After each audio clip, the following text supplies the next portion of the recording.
It's a man's world that often heard cliche is, of course, unfortunately and tragically rooted in the truth. But I can tell you that at the receiving end of gender prejudices aren't just women. I can also tell you, sadly, from personal experience, that I have been at the receiving end of a lot of labeling, shaming, Yeah. suspicion, questioning from the time I was very young on account of several pursuits that were perceived to be unmanly, from buying flowers and arranging them to setting up the table for dinner, so many things. I hugely disappointed my father by not playing cricket, not studying CA, not having a dark, hard drink, a man's drink, and patronizing white spirits. Um, and so, my simple point being that while, of course, one understands and realizes that women do suffer untold horrors on account of it being a man's world, I can assure them that they're not alone. Having said that, for our discussion today, I'm being joined by a wonderful young mechanical engineer. To me, she presents a most fascinating amalgam of somebody who's clearly scientific, but also extremely artistic in her various pursuits. And perhaps that in itself is an indication of how not just women, but all of us human beings are indeed multidimensional and multifaceted, notwithstanding society's dire need to shoehorn us into a narrow security check line. The purpose of today's interaction really is to figure out with my guest Ankita her experiences being a woman. Now, of course, there are various circumstances and situations that women endure as by consequence of being of that gender. But I think it's also fair to say that there are certain sectors and realms where it's even more so the presence and overwhelming dominance of men. And so the fact that she is, inhabiting the engineering space, both in terms of her academic education and now work, makes it very, very important to talk to her. I'm delighted that she's made time for us. So, welcome, Ankita, and thank you so much for doing this. Thank you so much. That was a wonderful introduction. Um, Ankita, with most of our guests, I like to begin by asking them in their own words to tell us a little bit about themselves and their lives. Mhm. All right. So I'm Ankita Bhushan. I come from a very small part of India from the north, that is Bihar. And but I've been in Pune for a very long time for educational purpose, and then I started working here. I pursued mechanical engineering and passed out like 2 years ago, 2020, 2 years, 3 years ago, 2022.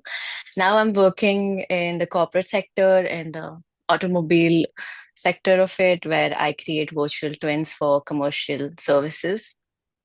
Um, Other than my job profile, I am also a self-learned musician. Sometimes I like playing sports at the other times, and I love video journaling because I have come across a part of life where that helped me to get along, and that's pretty much about me.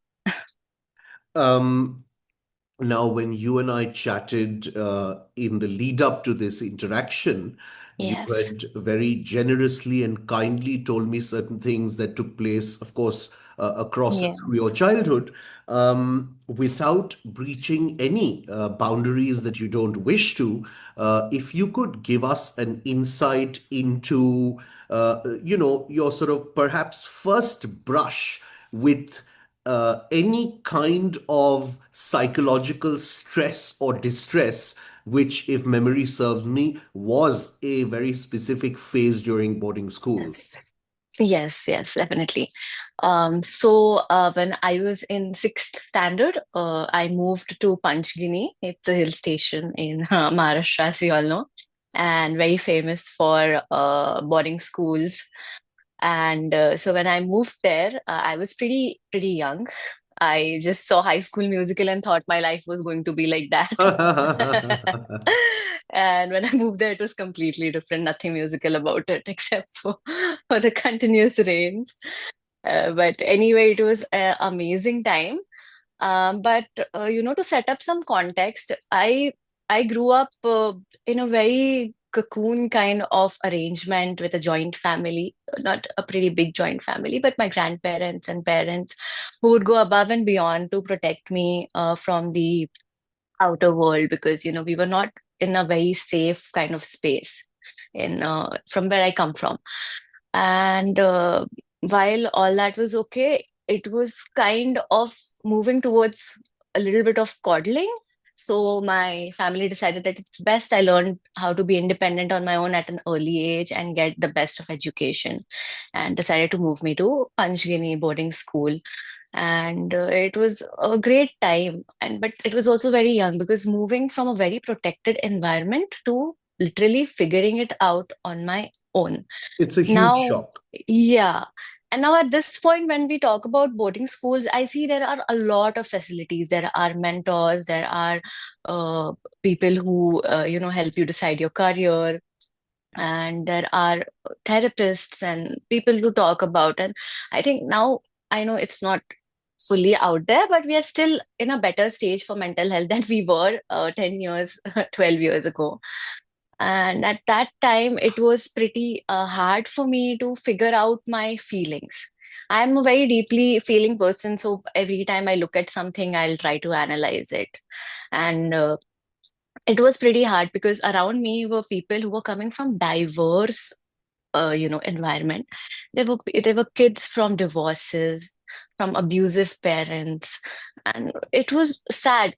And in that moment, if I look back now, I would be grateful for having such supportive family. But in that moment, I felt like I lacked a kind of feeling that would make me fit in to those groups. I didn't have that kind of trauma that would bond me with a group of girls, maybe. And then we learned about newly formed phobias, agoraphobia, and phobia of, like every time you look in the mirror, you have to compare yourself to someone because it was a girls' school. So that was all the time existing. I So, will quickly tell you, lest you don't know, that boys and men are equally vain. But anyway, yeah. Now that I mean, out of context, now that I have joined the gym recently, I can relate. They are best more, place. more Yes. maybe. Yeah. Yeah, either way. So yeah, so when the adolescent, the puberty phase of it was pretty hard for me because I still can't point finger at what the issue was because I have had everything, but still there was phase where I made emotional attachments. Be it to books, be it to teachers who were being very kind and supportive to me, and be it to friends, seniors, and everyone who was being kind to me.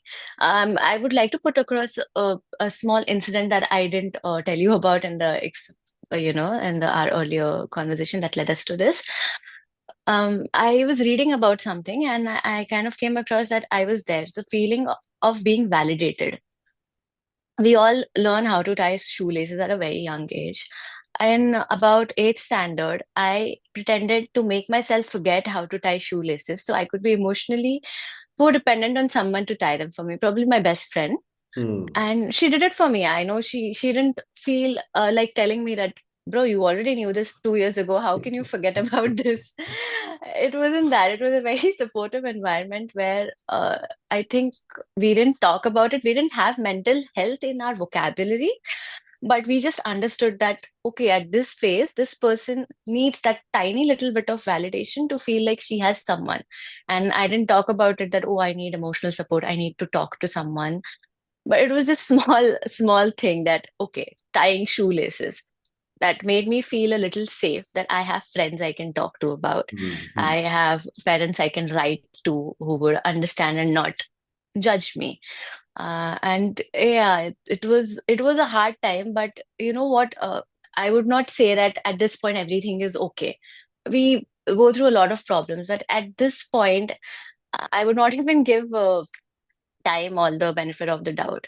It's not time that heals, it's the feeling of validating your feelings that, okay, it's okay to feel like that. Hmm. And healing is not linear. It happens through as soon as you start addressing that, oh, I am capable of feeling this way, and maybe it doesn't need to have an explanation.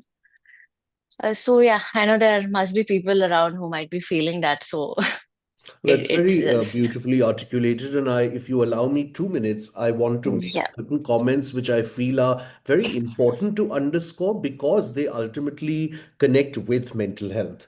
एक तो you're talking about boarding school, let's say 10, 12 years ago. I happened to go to boarding school 3 decades ago. Uh, and to what was, at least my parents never missed an opportunity to tell me that it was widely regarded the best school in the country. Despite which, there was absolutely zero in the way of any kind of help, support, guidance, counseling, pastoral care. These were completely alien concepts. In fact, to the contrary, a lot of what would be considered absolutely unacceptable behavior was euphemistically not just passed off but celebrated as tradition, rite of passage, and what you very proudly inherit. And so I can attest to the fact that boarding school is one of those extremely bittersweet experiences where it is very enriching, but it can be equally damaging and scarring. To your other point about this, uh, n- n- not necessarily having a specific cause or reason or trigger is also something that is important for me as a mental health advocate to put out there very loudly and vociferously because whenever, especially in society like ours, where there's still a little bit of stigma attached with mental health, people are very quick to scrutinize. अरे पर उसको ऐसे कैसे हो गया, वो तो इतना वेल सेटल्ड है, वो तो इतनी हैप्पीली मैरिड है, उसके पास तो सब चीज है. So these things are oftentimes chemical imbalances. There doesn't have to be necessarily some childhood trauma that birthed a particular condition. So that was the other thing that I wanted to share very, very specifically. Um, okay, let's move on then, because I know that you Yeah. went to an all girls. But one more thing. Yeah. I think Indian parents, especially, their love language of at least the Indian parents of our generation, parents and ones earlier, has been largely to prevent their children from having to do anything. particularly particularly when it True. comes to girls, the only way in, or the chief way in which love is expressed and what is called lard and pyar is उसको line में खड़ा नहीं होना पड़े, उसको bank नहीं जाना पड़े, उसको कुछ नहीं करना पड़े. And then, when you get out there, invariably at some point in your life into the world, you are completely and woefully inequipped and ill equipped and under equipped. So, I think this is something that modern parents have understood.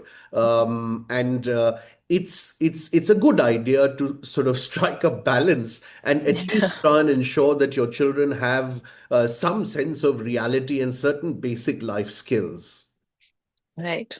Um, uh, I was saying that you were sort of, hopping from very, very starkly different environments. It was sort of bad enough that you went from this cocoon to this jungle Yeah. where it was survival of the fittest. But having said that, it was at least an all girls milieu. And then you go off to engineering college. So talk a little bit about that. Yeah, it was it was a crazy transition. So, firstly, I came to Pune after Panchgini, and I think my parents have this sort of love for Maharashtra. Hans had loved my dad studied in Mumbai, my uncle studied in Pune. So, okay, this is the perfect place for you to be. And I did my junior college. It was not a school, and it was a junior college. So, you get a lot of freedom as compared to junior colleges, which are, in the school itself. Correct, correct. Yeah. So that was the time I had all the freedom, and it was hard and chaotic, but it was also a sense of liberation that I hadn't felt in a very long time, and I was enjoying it. Um, Sometimes thinking of consequences, sometimes not. And I was Ah, used to but being, Ankita, I'm really sorry. Can I yeah, yeah, no quickly problem. interrupt you because in my old age I'll forget later. You have inadvertently brought up a very important point, and this is something that I personally experienced, and therefore I'm asking you. Mhm. Because I also understand the regimentation of a residential school, and then this complete anonymity and freedom, and basically you're not answerable to anybody. Yeah. That can really go south if one doesn't have a strong enough disposition and their wits about them and slip into all kinds of negative spaces. So, while you are talking about this further, I'd also like you to perhaps touch upon what prevented you from going that way, if at all you didn't. Yeah, thanks for the trust. Yeah.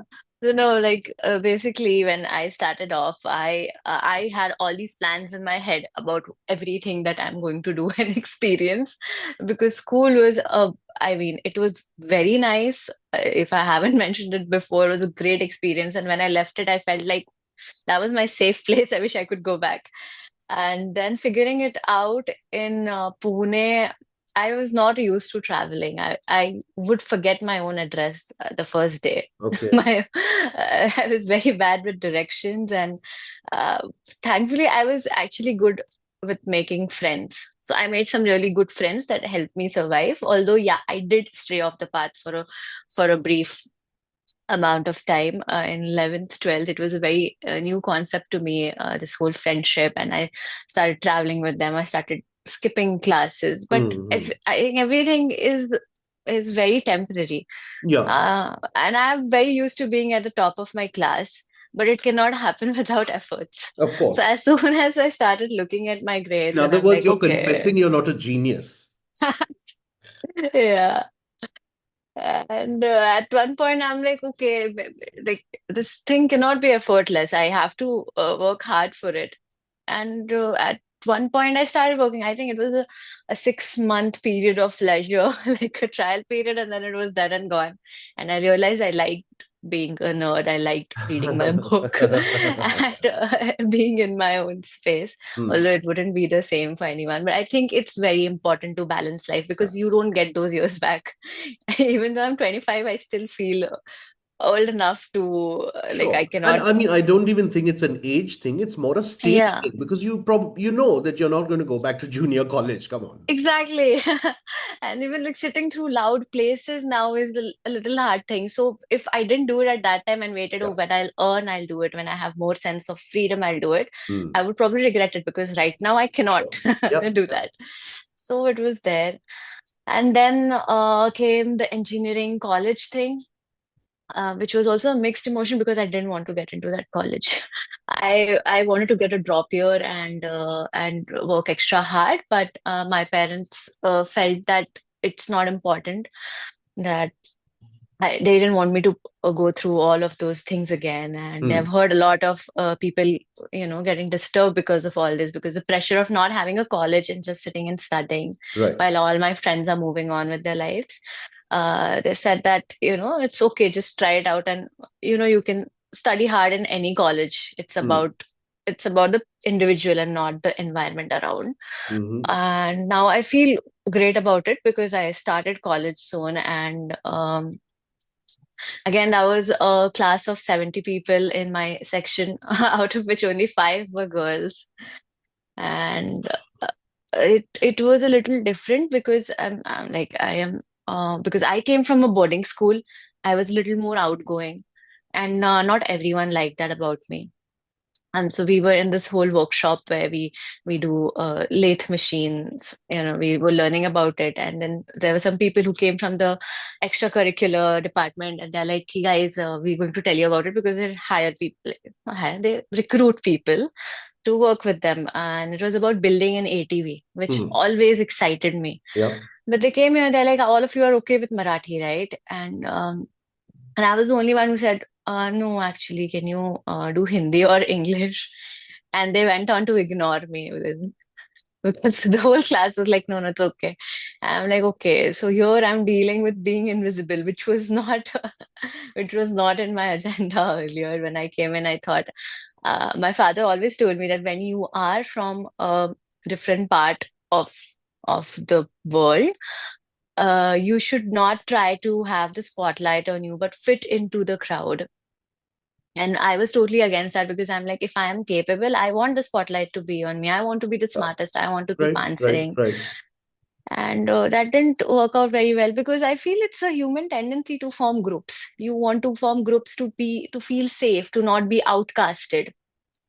And at this point, I'm not justifying people with problems and forming groups, but at that point, I didn't really have any negativity towards them. I realized if I found people from my place, I would probably do the same thing to feel Hmm. safe. Hmm. Hmm. Hmm. But there was a feeling of being outcasted, and it was not only about being a girl. It was Sure. also about being from a different place and speaking a different language. Right. So it was a pretty hard time to But just out of navigate. curiosity, you Yeah. had been lurking in the state for a fair few years. You hadn't picked up Uh, even the basics. no, I mean, I knew the basics, but Panchgani is more. I think Panchgani still has, strands of colonialism in it. We didn't And even talk I in mean, in Hindi. any case, you were in a boarding school, which was Yeah. presumably cosmopolitan. So, Yeah, it was the whole Anglo-Indian thing. Actually, we didn't even talk in Hindi, for the hmm, matter of hmm, fact. When I went in the sixth standard, I was actually struggling with the language, and you pick it up because everyone is speaking about it every day. hmm, So it was okay. hmm. And then 11th, 12th, again went in coaching. So no, now I am pretty good with the language. I can bargain and everything. Wow. So, uh, so that is there. So at that point, yeah, it was hard to navigate through because, and if you lacked something, there were many judgmental comments and looks and talks that were coming through. But Did you find a similar kind or degree of prejudice from people who were regularly teaching you also? um, it's kind of hard to say because it kept on Okay, changing. let me ask it this way. Yeah. Did you feel that on account of language or a different geography that you couldn't study as effectively as you would have liked to? No, I wouldn't say that Okay. because most of the college life was about self-study. Right. None of it. I mean, there were little parts of it which were okay about Hmm, teachers, hmm, but hmm. engineering days were mostly about peers teaching peers. And so it didn't affect me that much, except for the lab work times, because at those times you're a very tiny group of people trying to communicate and get through the experiments. Hmm. But I wouldn't say that it was acting like a hurdle in my way. if Okay. there's always a workaround, and that Hmm. worked.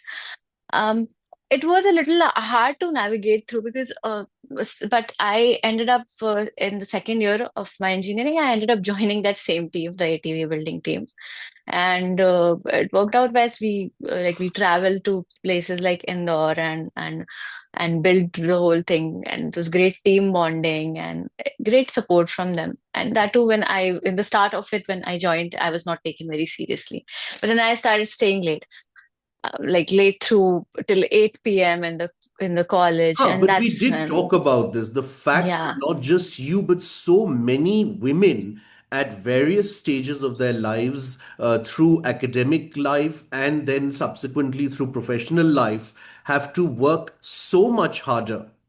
Exactly, exactly. That's what I was coming at. So, I mean, the boys could leave early and it was okay. And it's like they were all more experienced because they've been here for 2 years and it's my first year. But if it was me who missed it, it would be a big deal that, okay, you're just here because you're a girl and we wanted diversity in our team. So I had to work extra hard to get that little bit of acknowledgement and appreciation and to make my place in there. Hmm. But by the end of it, it came around. I So mean, they did finally see and accept yes, meritoriously. exactly, yes. But I had to work a little extra hard. I feel like it would have been easier if I was a guy, I would be taken more seriously because it was a group of guys. It was a group of 10 people who are picking these heavy things and talking technical Sure. terms when you have just entered. So, Yeah. I mean, it comes It's around this again. very oily, greasy boys' club. I mean, Yeah.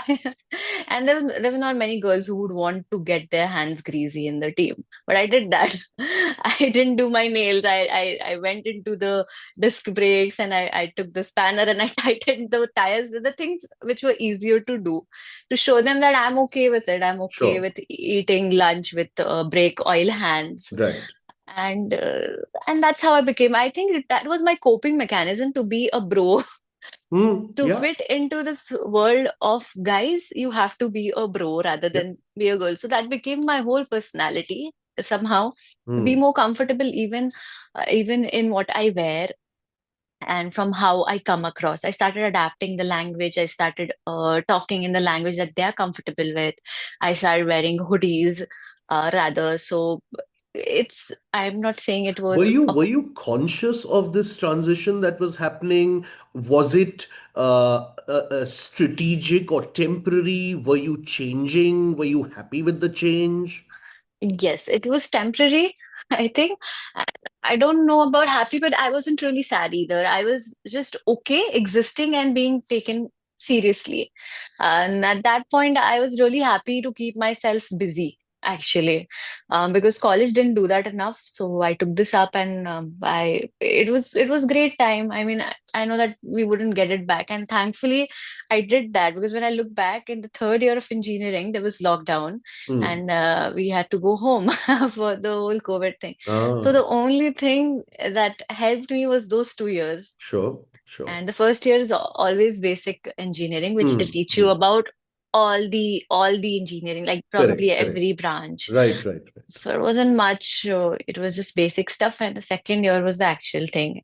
And then I think directly fourth year, last semester, where I started taking up internships because I'm like, now the college thing is not going to help us much in this post-COVID era. I want to touch upon one last thing vis-a-vis Yeah. college very quickly. Um, okay, so was in college in Delhi, and one of my dearest friends from boarding school, who's a Sardar, Hmm. came to Delhi, and he took me to a family wedding. And I got reminded of this when you said five girls amongst a class of 70. Yeah. And I was one of five non-Sardars amongst maybe 200 Sardars. And, I'm talking hardcore here. Like they had their kirpans and all. So I was like, I'm going to be hacked tonight. Now, the reason I share that is this sort of a situation where you're part of an absolutely tiny minority, particularly in the context we are talking, where there are five girls, is to 65 boys or whatever, Yeah. can be like a double-edged sword. It can be one of those scenarios where, you're absolutely like the bee's knees and you're being celebrated and pursued and wooed and being made to feel very special, or it can be completely daunting and overwhelming. Was it either? Mm, maybe a mix of both. But yeah, I would tell you that it was more about the language and the way I presented myself. It felt like I came from privilege, and I can understand that it would feel like that to a group of people who have actually struggled and come here. There were people from very small towns of Maharashtra who Was would the probably, privilege associated largely on account of English? yeah, English and also maybe communication skills, and not just about vocabulary, but the ability to connect with people in a more genuine way, rather than fumbling or being. It's not even about fumbling. It's about having the confidence. Hmm. And at this time, I mean, it's sad to say, but we are probably judged on the basis of our language, which is not great. I feel I'm very proud to be a Hindi speaking person, and I'm very proud to say where I'm from. But it's not like that with other people, Yeah. with everyone, because of whatever they have come across. So there were people from very small towns of Maharashtra um, who I could understand why they felt that maybe this is not my place to be in, that I don't really want, because maybe I'm skipping classes.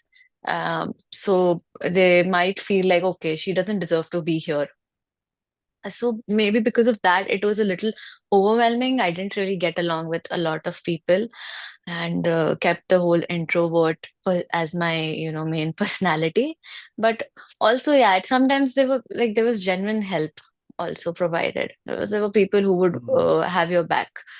So But it I was, hear what best you're of both saying, and the worlds. reason I jumped at that question about was it largely to do with English is because, again, in a city like Jaipur, I know for a fact, I've been labeled as some Angrez and Rajasthan ka tharur and all kinds of funny things have happened. But along with the assumption that I am not, my Indianness is always questioned, which I find to be a huge irony and tragedy because the people who are labeling me so, and I don't mean to sound pompous about it, but I'm probably more Indian than all of them put together. So it's a very superficial kind of perception and judgment to make. Exactly. I Final, mean, somewhat sorry. it comes, and it's fine. I feel some of it also comes from having inferiority complex. Of course it That does. when you start giving supremacy to a language, you would think like that. But Most for definitely. people like you and I who would think that it doesn't really matter what language I speak in, this means nothing. Absolutely, absolutely. Uh, Um, uh, uh, okay, so let's move out of this entire zone. I think we've sort of discussed it enough. Also, I'm yeah. overstaying my welcome. I'm very well aware of that. Uh, Talk a little bit about your digital journal because that's a very happy manifestation. It's a very different sort of realization and expression of what you feel and experience and go through. Yeah, so that started like 1 year ago, and I don't want to sound superficial, but it started when I got my first phone from my own money, Mhm. and it was a big deal because it was Sure. an iPhone, and for a middle class family, that is like, okay, my daughter bought her first iPhone on her own, and most of it was because just started capturing everything, and then at Yeah. one point I thought maybe I should journal it on the internet, and I just followed few people who were very close to me. I didn't want it to be like want to be a wannabe influencer or someone who's doing it, and Out of lack of any motive or judgment. with any, Yeah, yeah, exactly. The popularity best. goals. Hmm. Exactly, because in this era, everyone is trying to be an influencer, and I feel like I don't really have much to influence. So that's why I just call it a journal, because I'm journaling whatever I'm coming across. There are reels where I've captured random. dog enjoying the wind. And I have sung in some of them, and in some of them I've captured all the wins. I'm a part of a racing team in Pune, so I manage that, and I love going around with my team and supporting them and traveling with them. So it's just a journal of everything in my life. But it also, came across from this little thought that I am very scared, to put it out there, I'm very scared of death. If anyone will ask me what is the phobia you have, it's not heights, it's not water. Eventually, everything is about death. I feel like, what if it comes early to me? What if, you would think that the North Indians don't have that strong of genetic structure. So, and India being the, capital of all these things like diabetes and everything. Sure. So many life changes came from this whole idea and the fear of dying. And I was like, at one point, what if it comes to me early? And my only fear will be that maybe I didn't do that. There was this one thing that I had in mind and I didn't do it.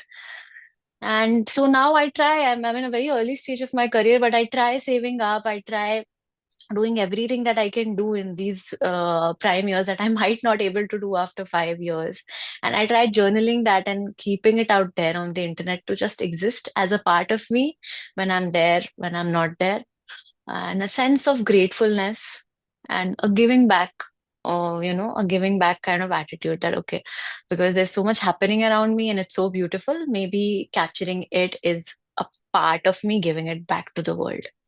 Well, what I can say is that from fear and paranoia, you've birthed what is very creative and engaging. So good on you. Finally, there was recently this show on Amazon, uh, Cough. Cough. Mhm, It was a horror show. Having said that, um, in my understanding as a student of film, it was really more about the constantly present and looming threat of uh, any kind of physical harm that can come to a woman in society. mhm, Of course, we didn't need a show to tell us that. We're all fully aware of it, or at least some yeah. of us are. The reason I shared that as a preface is ultimately and independent of being a girl in a minority college class or at the workspace. How do you consciously on an everyday basis feel about being a woman? Are things such as your own personal safety factors that consciously play on your mind? We have also had, unfortunately, as we are allegedly evolving as a society, injustices and violence against women seem to be going up, from rapes to what have you. Uh, what do you feel? I mean, do you, on a regular basis, fear for some things apart from what you pointed out earlier? Mm. I mean, as a woman, that fear never really goes away. And it especially happens, when you are in, solely just alone. And, contradictory to the point that I have been around all these men. And although it was a little intimidating, it's also safe in a kind of way because there Sure. are so many people around. So there has been sense of safety, and we've been in this whole, in this whole setup where there are professors or managers. So this really hasn't, thankfully, it hasn't really come across to me. And but it's still a part of you is always scared. We have always learned to walk with the key in your hand. I have never put my key away from my hand when I'm walking Hmm, at night. hmm, hmm. And it's more than scary. It disappoints me that even after all these years we have to live like this. Yeah. And it has nothing to do with and it's mostly, I was scared when I shifted to Pune. And I realized that in my area, which was a very posh area of Pune, when I was living in Koregaon Park, is the name. When I shifted there, that year something really terrible happened. and there was some woman who rejected some guy, and he ended up hurting her for rejecting, and then that became a fear. I'm like, even though I'm not getting involved in any kind of drama or with any kind of Sure. people, Yeah, you but would that's never besides know. the point. Yeah, you would never know that if somebody is probably attracted to you and you Yeah. don't reciprocate, and then I have to be in the fear of you know that not reciprocating might make me end up in a way where I'm hurt. So this really doesn't go away anytime soon. It's sad. Is there anything that makes it better, in the sense that is there anything or anyone or any space or circumstance that assuages that fear a little bit, even if it's temporarily? I Mhm. mean, I know you mentioned that, when one is ironically amongst men, that happens. Anything else? Maybe, yeah, I think maybe being around people is a little safe feeling that I try to avoid. And it's sad because sometimes you would want to go for a run alone at probably 12 a.m. when you want Yeah, to clear your head absolutely. because I I'm mean, in a one whole. wants solitude. Yeah, and I can't do that. I mean, if I want to clear my head, I cannot get out at 12 a.m. if I've had probably an argument or a bad day at work. Sure. That's not an option for me, and it is pretty sad. But it also makes me feel better that I am around people who would want me to be safe, and probably my fiance would take me for a drive to clear my head without talking to me. So it's the people who would make you feel safe, even the friends. People at work, I mean, it was very new to me, but nobody tried mansplaining anything. They took my questions very sportingly, and they still do because you never stop learning. And I keep still asking stupid questions to be sure, 100%.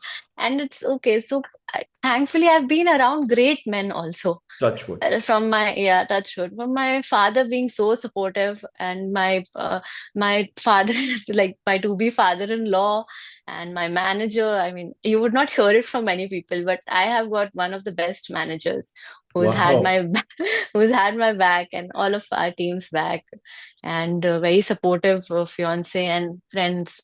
Even in the gym, I like recently joined the gym, and it's scary and intimidating to walk through where people are lifting all these 35 kgs, and I'm there.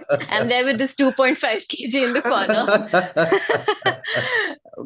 But still, like, the trainer will be so supportive, and he's like, wow, you it took you a month, but you moved to 2.5.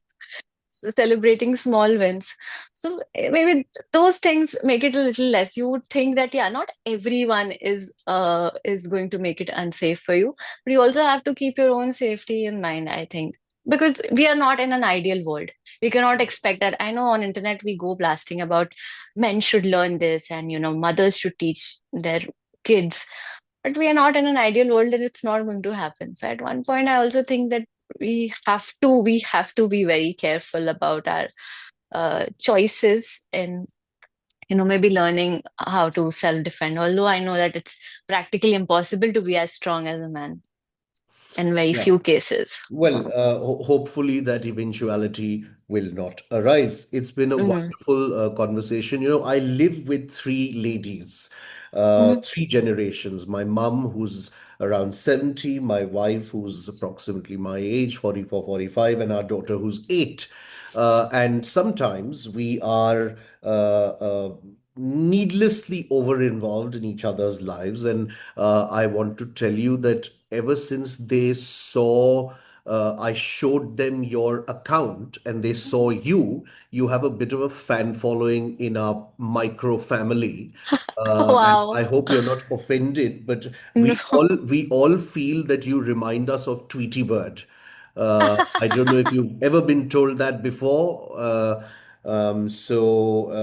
I just wanted to share that. But thank you for that extremely honest and insightful conversation. We wish you the very best with singing, journaling, sporting, traveling, whatever it is that your heart desires. All the best and take care. Thank you so much. That was wonderful to have this session with you. Feel much better. Take care. Thank you so much. Bye.